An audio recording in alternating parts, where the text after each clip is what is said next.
Bienvenue à notre étude biblique de ce soir, mercredi le 31 août 2022.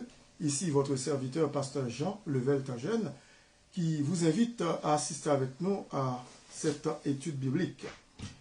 Et maintenant, nous allons nous incliner dans la prière. Père Saint, nous te donnons gloire, honneur, louange et adoration, toi qui sièges dans les cieux, qui domine sur toute la terre, le roi des rois, le Seigneur des seigneurs, le Dieu tout-puissant. Nous te bénissons, nous te louons, nous t'adorons, nous te magnifions parce que d'éternité en éternité, tu es Dieu. Nous te remercions infiniment de ce que dans ton amour infini, nous qui étions des vils pécheurs autrefois, nous étions morts dans nos péchés, nous étions tes ennemis. Dans ton amour infini, tu as envoyé ton Fils unique Jésus mourir pour nous à notre place sur le bois infâme de la croix. Il a versé son sang précieux pour payer la dette de nos péchés, pour nous laver et pour nous donner la vie éternelle que nous n'avions pas méritée. Merci pour ce grand salut. Et merci de ce que tu as fait de nous, tes enfants bien-aimés, par ton Saint-Esprit. Bénis cette étude de ce soir. Nous te prions aussi de toucher les cœurs des gens qui ne te connaissent pas, afin qu'ils reçoivent Jésus-Christ dans leur cœur, comme leur Sauveur et Seigneur personnel. Nous te prions ainsi, avec le pardon de nos péchés, dans le nom précieux de ton Fils Jésus, lui qui vit et qui règne, au siècle des siècles. Amen. Bon, nous allons continuer notre étude sur la sanctification. C'est la deuxième partie, la sanctification.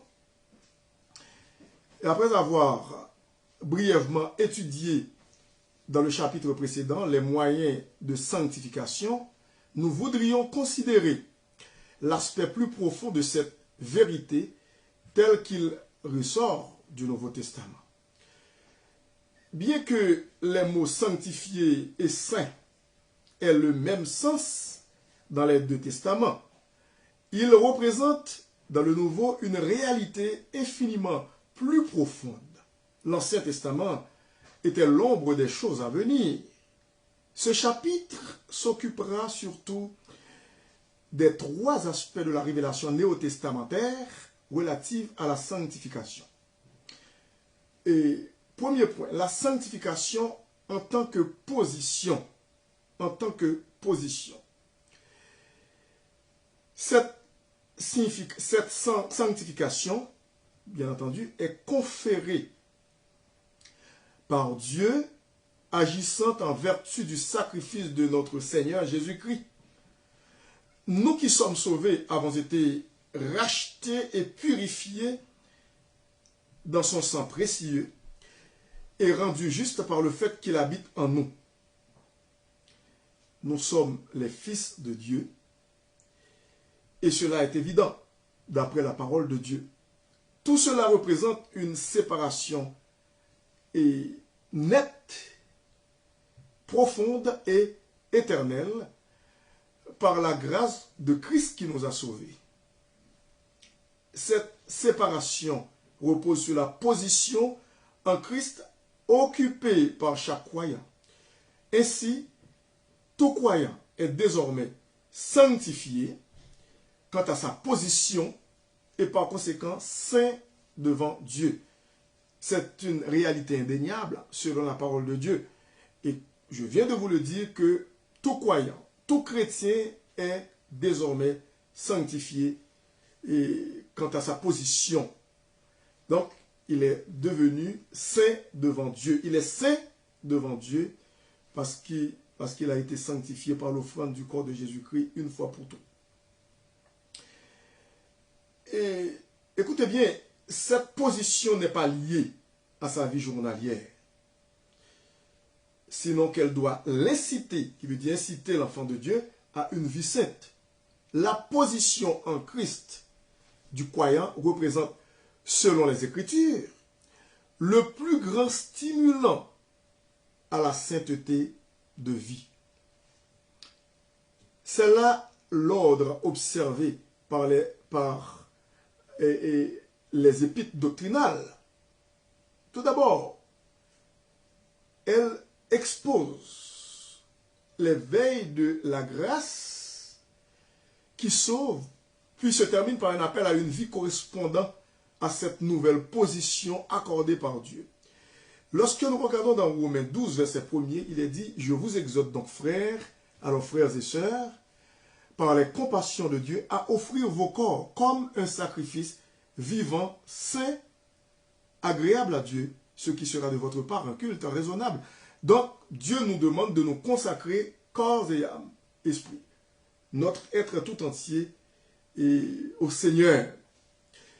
Lorsque nous regardons aussi dans Éphésiens chapitre 4, le verset 1er dit « Je vous exhorte donc, moi le prisonnier dans le Seigneur, à marcher d'une manière digne de la vocation qui vous a été adressée, en toute humilité et douceur, avec patience, vous supportant les uns les autres avec charité, c'est-à-dire avec amour, vous efforçant de conserver l'unité de l'esprit par le lien de la paix. » Donc, ça c'est un appel à la consécration, comme vous avez entendu dans Romains 12, 1, et aussi dans ce passage.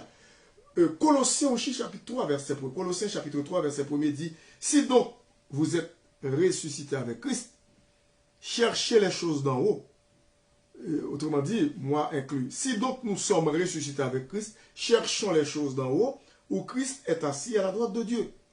Donc, il y a un appel qui se fait à tous les enfants de Dieu, un appel à la consécration, puisque nous sommes devenus enfants de Dieu par le Saint-Esprit de Dieu, nous sommes rendus justes, déclarés justes, nous sommes sanctifiés par l'offrande du corps de Jésus-Christ sur la croix, une fois pour toutes. Donc, nous devons nous consacrer. C'est un bon stimulant pour nous consacrer et au Seigneur Jésus-Christ. Nous ne sommes pas encore parfaits. Ça, c'est tout à fait normal. Nous sommes encore ici-bas sur cette terre. Et nous ne sommes pas encore parfaits par nous-mêmes. Mais nous le sommes dans le Fils bien-aimé, c'est-à-dire en Jésus-Christ. Nous ne sommes pas encore justes par nous-mêmes, mais il nous a été fait justice. En parlant de Jésus-Christ lui-même, il a été fait justice pour nous. Nous ne sommes pas sauvés par nous-mêmes, mais il a été fait pour nous rédemption. Il est notre rédempteur, celui qui nous a rachetés de la malédiction du péché, de la condamnation éternelle, qui a fait de nous les enfants de Dieu par le Saint-Esprit.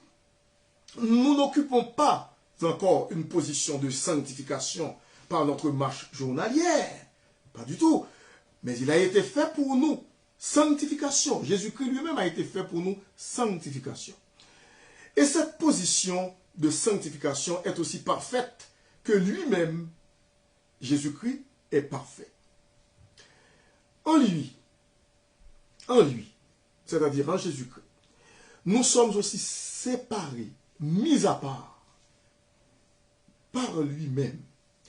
La sanctification due à la position en Christ est aussi complète pour le plus faible des saints que pour le plus fort, car elle ne dépend que de l'union avec Christ. C'est par notre union avec Christ, par notre position dans la grâce en Jésus-Christ, la grâce de Dieu en Jésus-Christ, par cette union avec Christ, eh bien, nous sommes sanctifiés une fois pour toutes. Et nous sommes parfaits aux yeux de Dieu parce que lorsque Dieu nous regarde, il nous regarde au travers de son Fils Jésus-Christ. Et non pas en dehors de lui. Parce que si Dieu nous regardait en dehors de Christ, à ce moment-là, nos cas seraient perdus. Et tous les croyants sont appelés saints. Tous les croyants. Saints. Sanctifiés. Et regardons de près Actes chapitre 20. Lorsque nous regardons dans Actes chapitre 20, verset 32, il est dit, verset 32, « Et maintenant, je vous recommande à Dieu et à la parole de sa grâce, à celui qui peut édifier et donner l'héritage avec tous les sanctifiés. » C'est ce que la parole de Dieu nous fait comprendre ici par la bouche de son serviteur, l'apôtre Paul lui-même, qui nous parle ainsi, d'après Actes 20, verset 32. Lorsque nous regardons 1 Corinthiens, chapitre 1er, verset 2, aussi, il est dit dans 1 Corinthiens, chapitre 1er, verset 2, il est dit, à l'église de Dieu, qui est à Corinthe, à ceux qui ont été sanctifiés en Jésus-Christ, appelés à être saints, et à tous ceux qui invoquent en quelque lieu que ce soit le nom de notre Seigneur Jésus-Christ. Donc, alors ici, il est fait mention de saints, sanctifiés, nous qui sommes les enfants de Dieu. À la place de appeler à être saint, on peut dire tout simplement saint. Saint. Et si nous regardons le chapitre 6, verset 11 de 1 Corinthiens, la première épître aux Corinthiens, chapitre 6, verset 11, il est dit, et c'est là ce que vous étiez, quelques-uns de vous, mais vous avez été lavés, mais vous avez été sanctifiés, mais vous avez été justifiés au nom du Seigneur Jésus-Christ et par l'Esprit de notre Dieu. Donc, on voit ici notre position de saint, en tant que saint en Jésus-Christ. Ici, lorsque nous regardons dans Hébreux aussi, chapitre 10, et le 10e chapitre d'Hébreux. Hébreux chapitre 10, nous allons voir qu'est-ce que l'auteur nous dit ici, le Saint-Esprit nous dit. Regardons les versets 10 et verset 14, Hébreux 10, verset 10 et verset 14. Il a dit, c'est en vertu de cette volonté que nous sommes sanctifiés par l'offrande du corps de Jésus-Christ une fois pour toutes. Une fois pour toutes. Et puis, le verset 14, encore de ce même chapitre, et il est dit ici, car par une seule offrande, il a amené à la perfection pour toujours ceux qui sont sanctifiés. Bon, donc, vous voyez notre position de saint en Jésus-Christ. Nous sommes saints en Jésus-Christ. Et la preuve que les croyants imparfaits occupent une position de sanctification et sont par conséquent saints se trouve dans la première épître aux Corinthiens. Ces derniers ne marchaient pas dans la sainteté. Ces Corinthiens-là.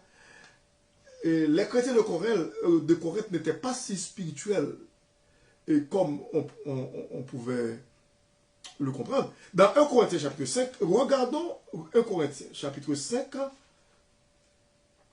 on va voir ici l'apôtre Paul qui s'adresse à 1 Corinthiens 5, verset 1er et verset aussi 2.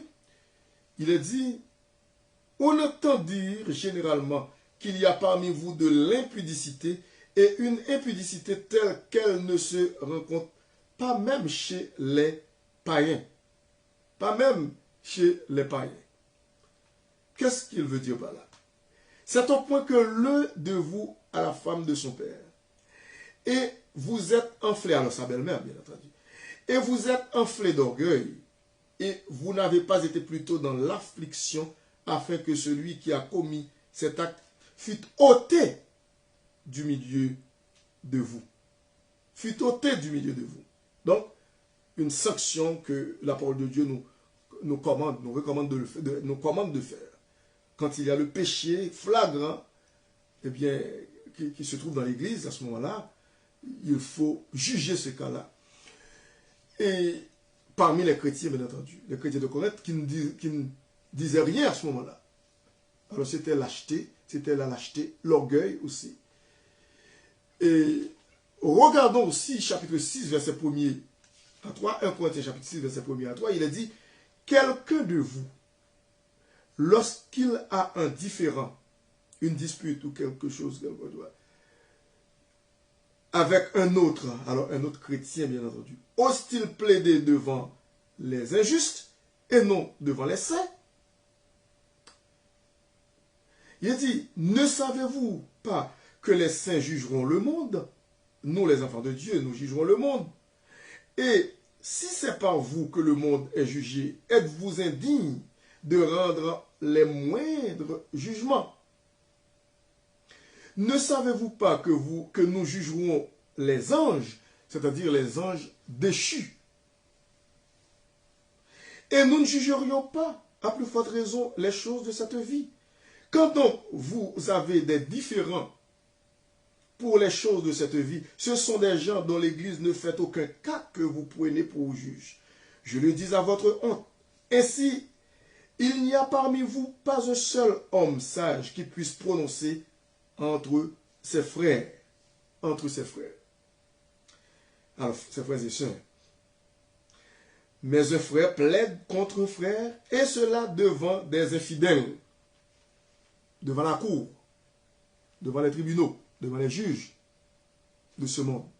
Donc, l'apôtre Paul reprochait les chrétiens de Corinthe de cette façon, comment dirais-je, de marcher dans le Seigneur, de ce comportement qui n'était pas approprié, un comportement inapproprié et qui n'est pas selon la parole de Dieu. Et au fond, les choses n'ont pas changé. De nos jours, on voit ça. Donc l'apôtre Paul sévissait contre cela. Et il continue encore. Le verset 7 dit, écoutez bien, c'est déjà certes un défaut chez vous que d'avoir des procès les uns avec les autres. Déjà, c'est un défaut chez les chrétiens d'avoir des procès les uns avec les autres. Pourquoi ne souffrez-vous pas plutôt quelque injustice? Pourquoi ne vous laissez-vous pas plutôt dépouiller? Mais c'est vous qui commettez l'injustice et qui dépouillez, et c'est envers des frères et sœurs que vous agissez de la sorte. Vous voyez, l'apôtre Paul était vraiment mécontent de cette façon de faire des chrétiens de Corinthe à l'époque. Donc nous voyons que c'est vrai, même là encore, il disait aux chrétiens de Corinthe qu'ils étaient des saints, des gens mis à part pour Dieu, sanctifiés par Jésus-Christ lui-même, par l'offrande du corps de Christ et par son sang. Donc, nous voyons qu'il y a des gens qui ne connaissaient pas Jésus-Christ et qui vivaient dans la débauche au sein de cette église-là, l'église de Corinthe. Et c'est ce que nous voyons encore de nos jours. Des gens qui marchent dans les ténèbres, qui ne connaissent pas Jésus-Christ. Mais il est dit par 2 fois, quand même, qu'ils avaient été sanctifiés, qui veut dire l'église de Corinthe, même lorsqu'il y avait des inconvertis parmi eux, ces gens qui, s'ils ne reçoivent pas Jésus-Christ dans leur cœur, alors ils seront en enfer pour l'éternité, ces gens-là. Et donc, l'apôtre Paul lançait un cri d'alarme, un vibrant appel aux chrétiens de Corinthe à saisir la cause en main pour juger ce cas-là, pour ôter le mal du milieu d'eux, afin que l'Église ne soit pas contaminée et par un mauvais témoignage, par le mauvais comportement des gens qui se disent chrétiens et qui ne le sont pas. Soit dit en passant, cette discipline, d'après la parole de Dieu, d'après les Saintes Écritures, peut aussi amener la personne à se repentir, à examiner sa vie. Et puis, comme ça, le Saint-Esprit de Dieu peut faire son travail dans sa vie. Cette personne peut recevoir Jésus-Christ dans son cœur. Parce qu'il était possible de quelqu'un qui se dit chrétien, qui se nomme chrétien, qui vit dans le péché, qui s'installe dans le péché. À ce moment-là, il y a un doute de son salut, puisque un chrétien habité par le Saint-Esprit ne peut pas vivre dans le péché. Le péché devrait être un accident pour un chrétien, et non pas un style de vie, un mode de vie. Ça n'existe pas. Et lorsque nous regardons aussi le verset 11, il est dit, dans le chapitre 6 de 1 Corinthiens 6, verset 11, « Et c'est là ce que vous étiez, quelques-uns de vous, mais vous avez été lavés, mais vous avez été sanctifiés, mais vous avez été justifiés au nom du Seigneur Jésus-Christ et par l'Esprit de notre Dieu. De par leur position, les chrétiens sont donc appelés à juste titre des saints. Ils ont été sanctifiés par l'offrande du corps de Jésus-Christ, une fois pour toutes d'après Hébreux, chapitre 10, verset 10. Ils sont désormais des hommes nouveaux, créés selon Dieu, dans une justice et une sainteté véritable. Des hommes nouveaux, des femmes nouvelles en Jésus-Christ. Et regardons Éphésiens chapitre 4 et verset 24. Éphésiens chapitre 4, verset 24. Et c'est l'apôtre Paul encore qui parle ici. Il est dit au verset 24.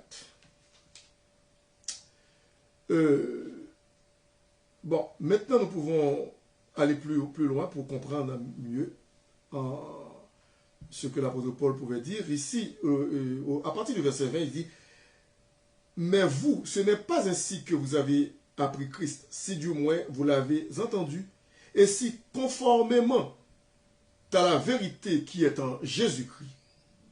C'est en lui que vous avez été instruits à vous dépouiller, eu égard à votre vie passée, du vieil homme qui se corrompt par les convoitises trompeuses, à être renouvelé dans l'esprit de votre intelligence et à revêtir l'homme nouveau, créé selon Dieu dans une justice et une sainteté que produit la vérité. Donc l'apôtre Paul fustige les mauvais comportements des chrétiens, qui veut dire les chrétiens qui vivent dans le désordre, dans la licence, dans le péché. Les gens qui se disent chrétiens, mais qui s'installent dans le péché, à ce moment-là, il y a un problème, un grave problème, un gros problème. Et lorsque nous regardons aussi cette position de sanctification dans laquelle nous sommes placés et par l'offrande du corps de Jésus-Christ une fois pour toutes, selon Hébreux 10, verset 10, la sanctification en tant que position est donc véritable. Par sa position en Christ, le chrétien est juste et pour toujours agréé devant Dieu. Cependant, que chacun se garde de conclure qu'il est désormais saint ou sanctifié parce qu'il occupe cette position de sainteté et de sanctification. Nous devons toujours avoir la crainte de Dieu. Nous devons toujours marcher selon la vérité de l'Évangile, dans la sanctification, avec l'aide du Saint-Esprit. Nous devons toujours demander à Dieu de nous aider à marcher, à cheminer avec lui dans le sentier de la vie. Parce que sans lui, nous ne pouvons rien faire, dit Jésus-Christ dans Jean 15,5. Et c'est par sa grâce que nous pouvons connaître une vie de victoire sur le péché, sous toutes ses formes. Les textes qui parlent de la position du chrétien sanctifié en Christ ne nous donnent pas, ou ne nous donnent aucune indication au sujet de la vie de tous les jours, notre vie journalière. Ce qui veut dire nos vies journalières. Cet aspect pratique de la sanctification est mis en lumière dans une toute autre série de versets. Et si nous abordons aussi cette deuxième partie, la sanctification pratique, parce que nous venons de voir la sanctification positionnelle, notre position en Jésus-Christ, en tant que sanctifié et en tant que saint, lorsque nous regardons ce premier point, eh bien, nous voyons que c'est une grâce que Dieu nous a accordée en Jésus-Christ du fait que nous sommes saints une fois pour toutes en Jésus-Christ. Nous sommes placés dans cette position de saint parce que Jésus-Christ a pris notre place. Il est mort pour nous. Il nous a sanctifiés par l'offrande de son corps, d'après Hébreux 10, 10, une fois pour toutes. Donc, c'est ce que la Bible veut nous enseigner, c'est ce que nous appelons selon la Bible, la sanctification de position en Christ, notre position en tant que saint en Jésus-Christ. C'est pour l'éternité, cette sanctification-là. Nous sommes placés eh bien, dans une position de saint, nous sommes sanctifiés une fois pour toutes, c'est-à-dire pour l'éternité. Mais, cependant, il y a un deuxième point à considérer, c'est la sanctification pratique. Qui veut dire notre marche quotidienne. Notre marche quotidienne. Comment nous marchons avec le Seigneur? Comment nous le servons? Comment nous vivons notre vie spirituelle, jour après jour? En tant qu'expérience, la sanctification peut dépendre d'un degré plus ou moins avancé. Tout d'abord, nous pouvons prendre comme premier point un abandon à Dieu. Un abandon à Dieu. Deuxièmement, c'est une séparation d'avec le péché. Troisièmement, une croissance spirituelle. Donc, ce sont des degrés, comme je dis, et cette sanctification, comme je viens de vous le dire, peut dépendre d'un degré plus ou moins avancé. Lorsque nous parlons de l'abandon à Dieu, un don total de nous-mêmes est notre service raisonnable. L'apôtre Paul encore, je cite ce passage, ce beau passage sur la consécration. Romains 12, verset 1er. Je vous exhorte donc, frères et sœurs, par les compassions de Dieu, à offrir vos corps comme un sacrifice vivant, saint, agréable à Dieu, ce qui sera de votre part un culte raisonnable, logique, normal. C'est comme ça. Nous devons servir le Seigneur, nous devons marcher avec le Seigneur, nous devons vivre notre vie spirituelle pour le Seigneur, par sa grâce et pour sa gloire. Ce faisant, le chrétien est de son propre choix mis à part pour Dieu. C'est là un aspect important de la sanctification pratique. Devenu esclave de Dieu, vous avez pour fruit la sainteté. Regardons dans Romains chapitre 6, verset 22, où l'apôtre Paul cite ce passage qui parle de, il dit, écoutez bien, mais maintenant, étant affranchi, c'est-à-dire libéré, délivré, étant affranchi du péché et devenu esclave de Dieu, vous avez pour fruit la sainteté et pour fin la vie éternelle. Et pour fin la vie éternelle. Donc, c'est Romains chapitre 6, verset 22. C'est la sanctification pratique, notre vie quotidienne, dans une consécration sans réserve à Dieu. La sanctification ne saurait être expérimentée par des impressions ou des émotions, pas plus que la justification ou le pardon. Tel individu peut être en paix et rempli de joie parce qu'il croit qu'il est mis à part pour Dieu. C'est ainsi qu'en s'abandonnant à Dieu, on peut être rempli de l'esprit avec comme résultat une bénédiction inconnue jusqu'alors. Et cela peut se produire graduellement ou soudainement. Mais ce n'est pas là l'expérience de la sanctification. C'est tout simplement la bénédiction de l'esprit rendue possible par la sanctification ou par un abandon plus total à Dieu. Deuxièmement, ce qui veut dire ce degré avancé, c'est la libération du péché. La libération du péché. Comme j'avais noté, la séparation d'avec le péché. Bon, on est mis à part pour Dieu. La Bible, la parole de Dieu, la Bible tient pleinement compte des péchés des chrétiens. Elle n'enseigne pas que seuls ceux qui sont sans péché sont et demeurent sauvés. Pas du tout. Parce que la parole de Dieu nous fait comprendre que car tous sont péchés, ils sont privés de la gloire de Dieu, mais ils sont gratuitement justifiés par la mort de Christ, sa résurrection. Au contraire, le péché des saints est pleinement pris en considération et il y a été pourvu d'une manière à la fois préventive et curative.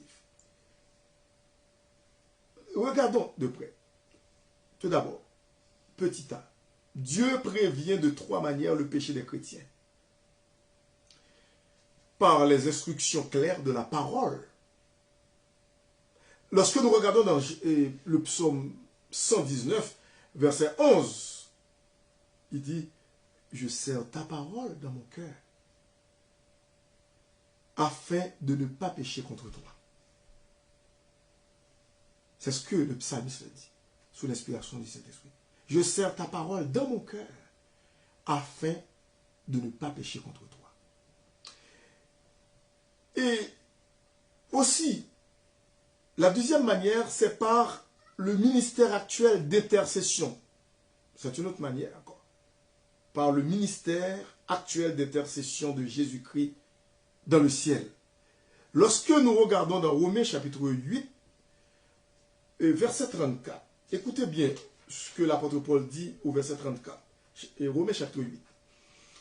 Il est dit, Christ est mort. Bien plus, il est ressuscité. Il est à la droite de Dieu et il intercède pour nous. Il intercède pour nous. Pourquoi l'apôtre Paul parle ainsi? Eh bien, il faut comprendre bien, si on remonte un petit peu plus loin, c'est parce qu'il parle, il dit que, chapitre 8, verset 31, il dit, que dirons-nous donc à l'égard de ces choses? Si Dieu est pour nous, qui sera contre nous? Parce qu'il disait pas mal de choses pour nous faire comprendre que nous sommes bien gardés en Jésus-Christ, par notre Père Céleste. Et donc, au verset 33, il dit, qui accusera les élus de Dieu? Qui accusera les élus de Dieu? Il dit, c'est Dieu qui justifie. Qui les condamnera? Il dit, Christ est mort. Bien plus, il est ressuscité. Il est à la droite de Dieu et il intercède pour nous. Intercède pour nous. Lorsque nous regardons aussi le ministère plutôt, de l'intercession de Jésus-Christ en faveur des saints, en faveur de nous, ses enfants, les enfants de Dieu, Hébreux aussi, chapitre 7, verset 25, regardons de près Hébreux 7, verset 25. Il est dit au verset 25 dans Hébreux. Hébreux 7, verset 25. Écoutez bien. C'est aussi pour cela qu'il peut sauver parfaitement, en parlant de Jésus-Christ, qu'il peut sauver parfaitement, et non pas temporairement ou partiellement, non, ou imparfaitement, non. C'est aussi pour cela qu'il peut sauver parfaitement ceux qui s'approchent de Dieu par lui, étant toujours vivants pour intercéder en leur faveur. Donc, le ministère de l'intercession de Christ rend parfait aussi notre salut en Jésus-Christ. Et puis, une autre manière, l'autre manière, et que nous avons expliqué, et nous avons parlé aussi de Dieu prévient de 3 manières le péché des chrétiens. La première manière, c'est par les instructions claires de sa parole. J'ai cité Psaume 119, verset 11 qui disait « Je serre ta parole dans mon cœur afin de ne pas pécher contre toi ». Deuxièmement, par le ministère actuel d'intercession de Christ dans le ciel. Nous voyons ça dans Romains 8, verset 34, Hébreux 7, verset 25. Et si nous regardons aussi Luc, avant d'aller à la 3e manière, Luc 22 aussi, où il est question de Jésus-Christ qui disait à l'apôtre Pierre qu'il pria pour lui parce qu'il avait des faiblesses. Luc 22,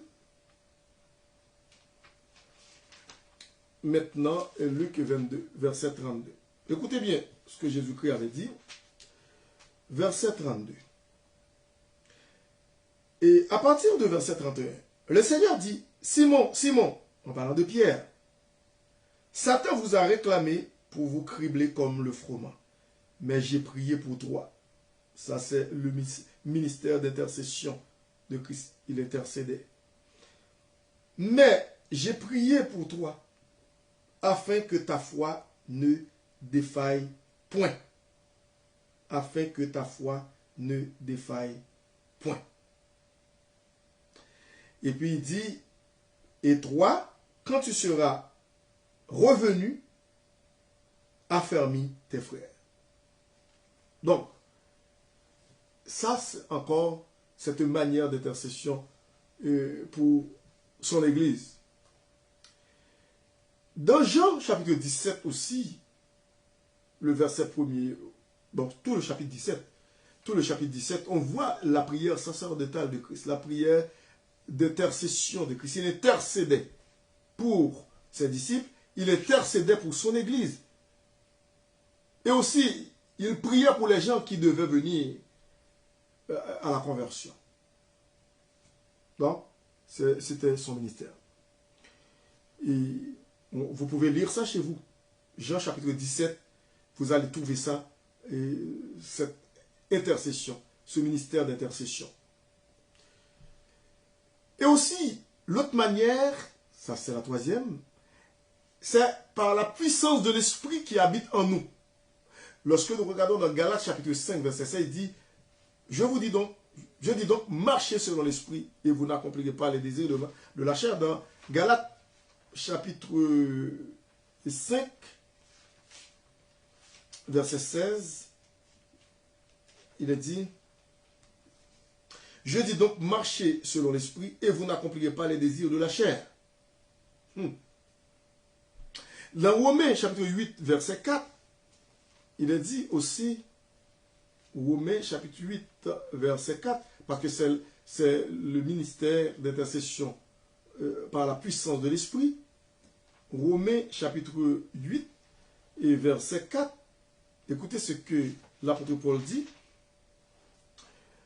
Il a dit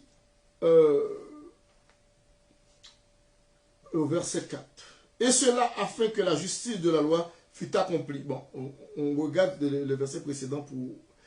Il dit, à partir du verset 1er, il n'y a donc maintenant aucune condamnation pour ceux qui sont en Jésus-Christ. En effet, la loi de l'esprit de vie en Jésus-Christ m'a affranchi de la loi du péché et de la mort. Car chose impossible à la loi, parce que la chair la rendait sans force. Dieu a condamné le péché dans la chair, en envoyant à cause du péché son propre Fils dans une chair semblable à celle du péché, et cela afin que la justice de la foi fût accomplie en nous, qui marchons non selon la chair, mais selon l'esprit. Selon l'esprit. Maintenant, voyons le point B. Cependant, si le chrétien pêche, Dieu y a pourvu par le fait que notre avocat dans le ciel, Christ lui-même, plaide l'efficacité de sa mort expiatoire. C'est ainsi, et ainsi seulement que les croyants imparfaits, eh bien, conservent leur salut. Le fait que Dieu prévient le péché est une nécessité impérative dans la vie de chaque enfant de Dieu, dans la nature déchue et qu'il conserve est toujours encline au mal. Et lorsque nous regardons dans Romains 7, 21, l'apôtre Paul dit, lorsque je désire faire le bien, c'est le mal. Ça arrive. 2 Corinthiens 4, 7, lorsque nous regardons aussi, et dans 2 Corinthiens 4, 7, l'apôtre Paul dit, nous portons ce trésor dans des vases de terre afin que cette grande puissance soit attribuée à Dieu et non pas à nous. Et non pas à nous. Lorsque nous regardons dans 1 Jean 1, verset 8, la première épître de Jean, Jean 1, verset 8, il est dit, le verset 8, il dit, si nous disons que nous n'avons pas de péché, nous nous séduisons nous-mêmes et la vérité n'est point en nous. et la vérité n'est point en nous. Ce n'est pas parce que nous sommes devenus enfants de Dieu que nous ne péchons pas, mais nous ne devons pas vivre dans le péché. Ça peut arriver que nous commettons des erreurs, même des erreurs graves. Ça peut nous arriver de trébucher, de tomber. Mais nous ne pouvons pas rester à terre dans le péché, à vivre dans cet état de péché, puisque nous avons été lavés, sanctifiés par Jésus-Christ. Les Écritures ne promettent pas l'extirpation. J'avais dit ça dans l'étude précédente. Écoute, la parole de Dieu ne promet pas d'éradiquer cette nature pécheresse que nous avons. C'est vrai, nous sommes devenus de nouvelles créatures, de nouvelles créations en Jésus-Christ, mais il y a aussi cette vieille nature qui est là. Il faut la laisser sur sa faim. Il ne faut pas la nourrir afin que nous puissions avoir la victoire. Donc, ce n'est pas une promesse que la Bible nous fait d'éradiquer ou d'extirper cette nature, cette vieille nature, mais une victoire moment après moment est promise par la puissance de l'Esprit. Lorsque nous regardons dans Galates 5, 16 à 23, nous voyons ça. Et encore, je reprends Galates, chapitre 5, verset 16 au verset 23, il est dit, je dis donc, marchez selon l'esprit, et vous n'accomplirez pas les désirs de la chair. Car la chair a des désirs contraires à ceux de l'esprit. Parce qu'il y a cette nature opposée en nous. Nous avons le Saint-Esprit de Dieu en nous, mais il y a l'autre nature, cette vieille nature qui veut nous pousser au mal. Car la chair a des désirs contraires à ceux de l'esprit, et l'esprit en a deux contraires à ceux de la chair.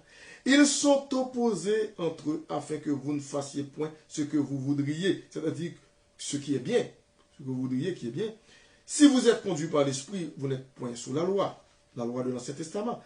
Or, les œuvres de la chair sont manifestes, sont évidentes. Ce sont l'impudicité, l'impureté, la dissolution, l'idolâtrie, la magie, les inimitiés, les querelles, les jalousies, les animosités, les disputes, les divisions, les sectes, l'envie, l'ivrognerie, les excès de table et les choses semblables. Je vous dis d'avance, comme je l'ai déjà dit, que ceux qui commettent de telles choses n'hériteront point le royaume de Dieu, plutôt que ceux qui vivent dans cet état-là, eh bien, n'hériteront point le royaume de Dieu.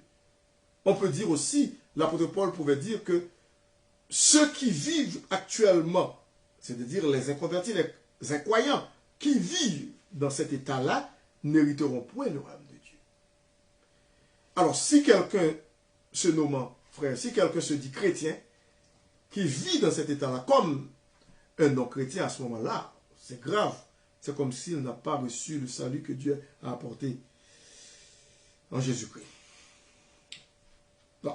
Ici, le verset, lorsque nous regardons le verset 22, eh bien, le tableau est tout à fait à l'opposé.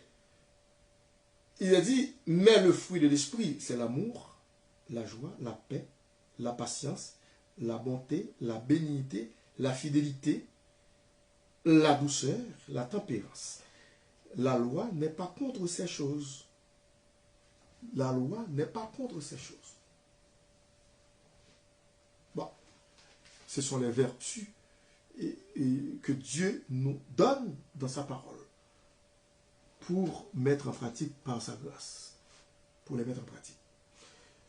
Et cette victoire se réalise tant qu'elle est saisie par la foi et que les conditions d'une vie de plénitude spirituelle sont remplies.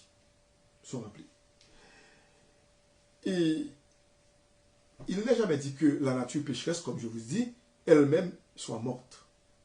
J'avais dit tout à l'heure que n'attendez pas que cette nature soit éradiquée pendant que nous vivons sur cette terre, soit complètement extirpée. Pourquoi? Parce que nous vivons encore sur cette terre. Nous ne sommes pas encore rendus parfaits de façon absolue, c'est lorsque nous serons dans la gloire. À ce moment-là, oui, nous serons parfaits. Comme il est dit dans 1 Jean 3, et à partir du verset 1er, vous voyez quel amour le Père nous a témoigné pour que nous soyons appelés enfants de Dieu. Et nous le sommes. Si le monde ne nous connaît pas, c'est qu'il ne l'a pas connu. Bien-aimés, nous sommes maintenant enfants de Dieu. Et ce que nous serons n'a pas encore été manifesté. Mais quand cela sera manifesté, nous serons semblables à lui, à Jésus-Christ, car nous le verrons tel qu'il est. À ce moment-là, ce sera vraiment ce que nous, vers qui nous tendons. Jésus-Christ, notre, comment dirais-je, Dieu parfait, notre Sauveur parfait, et cet idéal vers quoi nous tendons, eh bien, cela sera une réalité. Ce ne sera plus un rêve, mais plutôt une réalité. Lorsque nous serons dans la présence du Seigneur, dans la gloire pour l'éternité, nous serons semblables à Christ. Et nous le verrons tel qu'il est. Et donc, et cette nature pécheresse, oui, nous pouvons dire, elle a été crucifiée et ensevelie avec Christ. Mais il s'agit là du jugement obtenu par Christ contre cette nature lorsqu'il mourut pour le péché. La Bible ne dit nulle part que certains chrétiens sont morts au péché et d'autres pas. Les passages en question se rapportent à tous ceux qui sont sauvés. Lorsque nous regardons dans Galates 5, verset 24, que je viens et que j'avais lu, il me dit Galates, mais je n'avais pas encore lu verset 24. Il a dit, Galates 5, 24, ceux qui sont à Jésus-Christ ont crucifié la chair avec ses passions et ses désirs. Vous voyez? Ceux qui sont à Jésus-Christ ont crucifié la chair avec ses passions et ses désirs. Regardons Galates 3, verset 3 aussi. Il est dit, au verset 3, êtes-vous tellement dépourvus de sens? Après avoir commencé par l'esprit, voulez-vous maintenant finir par la chair? Alors c'était un reproche adressé aux chrétiens de Galate. L'apôtre Paul a adressé ces chrétiens. Donc nous ne devons plus marcher selon la chair, mais plutôt selon l'esprit.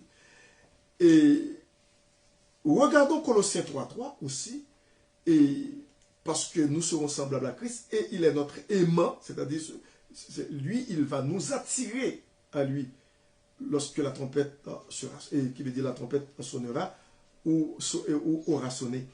Alors, regardons dans Colossiens chapitre 3, il est dit, le verset 3, il est dit, car vous êtes morts, c'est Colossiens 3.3, car vous et moi, en tant qu'enfants de Dieu, en Jésus-Christ, nous sommes morts et notre vie est cachée avec Christ en Dieu. Et le verset 4 dit, quand Christ, notre vie paraîtra, alors nous paraîtrons aussi avec lui dans la gloire. Vous voyez? C'est lui qui est notre vie. C'est Jésus-Christ. C'est lui qui est notre vie. Tous les chrétiens sont morts au péché en la mort de Christ. Mais tous ne se sont pas appropriés les richesses que cette mort leur confère. Ce n'est pas tous les chrétiens qui jouissent vraiment des privilèges que Dieu nous accorde. Il y en a qui en jouissent, mais il y en a qui restent sur leur faim. Ça prend la lecture quotidienne de la parole de Dieu, la méditation de la parole de Dieu, la prière, une relation étroite, intime avec le Seigneur. Lorsque nous regardons dans Jean 15, Jésus-Christ dit qu'il est le vrai cep, et nous, qui sommes ses disciples, nous sommes les sarments, les branches. Nous devons rester attachés à lui. Nous devons demeurer en Jésus-Christ pour porter beaucoup de fruits. C'est ce qui fera sa joie, pleinement. Nous ne sommes pas appelés à faire l'expérience de la mort. Non. Ni à en consommer l'acte. Nous sommes appelés, et c'est là notre responsabilité, mes bien-aimés, à nous considérer comme morts au péché. Chaque victoire sur le péché constitue une séparation, par conséquent une sanctification. Ces victoires devraient aller en augmentant, Tandis que le chrétien apprend à connaître toujours mieux sa propre impuissance et les merveilles de la puissance divine. Je vais m'arrêter ici. Je vais continuer pour la semaine prochaine, c'est-à-dire mercredi prochain du volant, encore sur la croissance chrétienne. On va voir, et aussi un troisième point, la sanctification totale. Et à ce moment-là, parce qu'il y a 3 points sur la sanctification. La sanctification de position avec Christ, la sanctification pratique, et aussi la sanctification totale. Quand il est question de la sanctification totale, à ce moment-là, c'est lorsque nous serons avec Jésus-Christ dans la gloire pour l'éternité. Merci d'avoir assisté à cette étude biblique. Au plaisir de vous revoir. Que Dieu vous bénisse. C'était votre serviteur, pasteur Jean Level-Tajeune, qui vous dit merci d'avoir été des nôtres. Maintenant, je termine par la prière. Père Saint, nous te remercions pour cette belle soirée d'études. Merci pour ce beau sujet sur la sanctification. La sanctification positionnelle, notre position avec Jésus-Christ, et la sanctification pratique, c'est-à-dire notre marche quotidienne avec le Seigneur. Père Saint, nous te prions de nous aider à vraiment saisir l'enseignement de cette doctrine, qui veut dire cette belle doctrine sur la sanctification, ta parole.